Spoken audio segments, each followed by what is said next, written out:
Hello everyone and welcome back to my channel and if you're new then welcome. उम्मीद करती हूँ आप सब लोग खैरियत से होंगे, अपना ढेर सारा ख्याल रख रहे होंगे और कोरोना से महफूज होंगे।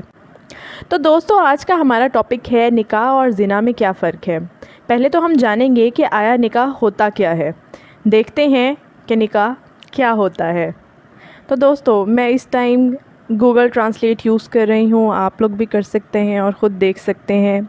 मैंने ये अरबिक कीपैड ऑन किया हुआ है, तो लेट मी शो यू कि निकाह का मतलब क्या होता है, मतलब उसका मीनिंग है क्या बेसिकली अरबिक में।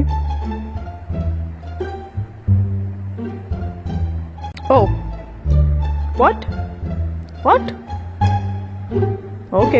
ओके आई सी। तो दोस्तों जैसे कि अभी हमने देखा कि निकाह का अरबिक में मतलब है क्या, इसका मतलब क्या है आखिर।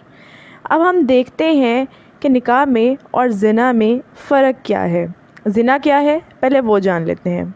तो दोस्तों ज़िना एक ऐसा अमल है, एक ऐसा काम है जिसमें दो लोग जो कि बग़ैर मैरिटल बॉन्ड के अपनी मर्ज़ी से सेक्स करते हैं उसको ज़िना कहा जाता है।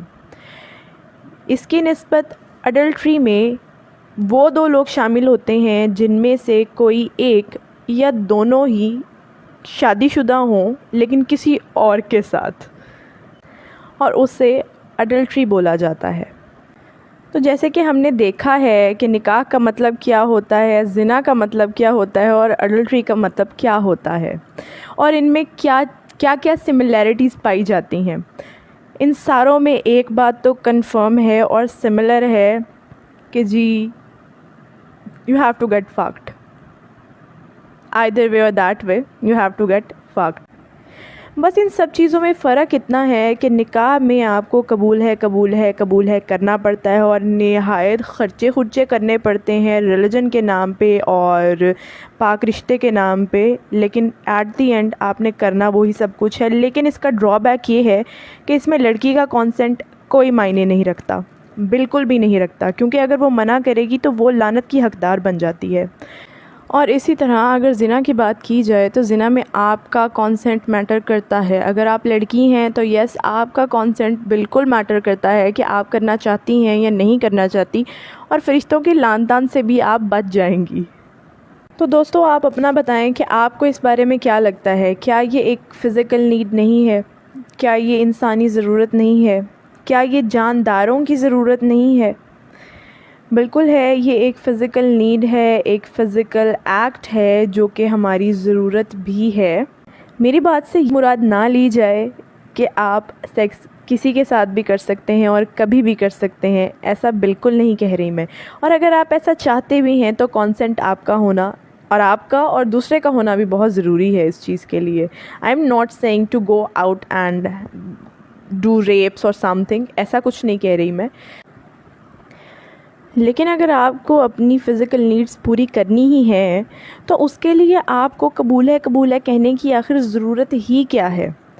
हाँ मैं ये नहीं कहती, मैं शादी के ख़िलाफ़ नहीं हूँ, जो शादी करना चाहता है। हाँ आप एक स्टेट में रहते हैं, जंगल में रहते हुए तो ज़रूरत नहीं है रजिस्टर करवाने की, लेकिन अगर आप एक स्टेट में रहते हैं और वहाँ का एक लॉ है जिसके मुताबिक आपको अपनी शादी को रजिस्टर करवाना है अगर आप साथ रहना चाहते हैं किसी भी सूरत में, तो हाँ जी आप बिल्कुल करवाएँ, जाके शौक़ से करवाएँ, अन्नी पा दो बेशक जाके। लेकिन बात यह है कि अगर आपने सिर्फ अपनी फ़िज़िकल नीड्स पूरी करनी है तो उसके लिए किसी को भी बाउंड करने की क्या ज़रूरत है आपको। इस्लाम में तो वैसे भी कहा जाता है निकाह आम करो, निकाह आम करो। समझ रहे हैं ना क्या आम करो, समझ रहे हैं ना मेरी बात को। बहुत समझदार लोग हैं आप, मुझे यकीन था आप समझ जाएंगे। हेंस प्रूवन निकाह इज़ इक्वल टू फक। ये सिर्फ एक चोचला है, ड्रामेबाजी है और कुछ भी नहीं है। इतनी सारी शादियां और ये वो चार शादियां जिन पे मौलवी साहब कहते हैं, मौलवी मसूद साहब का एक बयान सुन रही थी मैं आज and I was like what the hell he is talking about. He was saying कि एक टैंक के अंदर मछलियां हों और उसके अंदर एक शार्क छोड़ दी जाए तो वहाँ पे गर्दिश रहती है।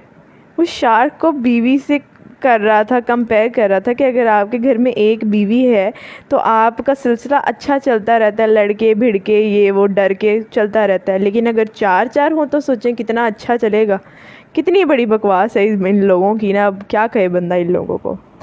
خیر، اپنی اپنی رائے سے مجھے ضرور آگاہ کیجیے گا، آپ کو اس بارے میں کیا لگتا ہے، اپنے اپنے ویوز ضرور بتائیے گا مجھے۔ چلتے ہیں اپنے کمنٹ سیکشن کی جانب، کیونکہ کافی عرصے سے میں نے نہیں کیا ہے، and I really really miss you guys.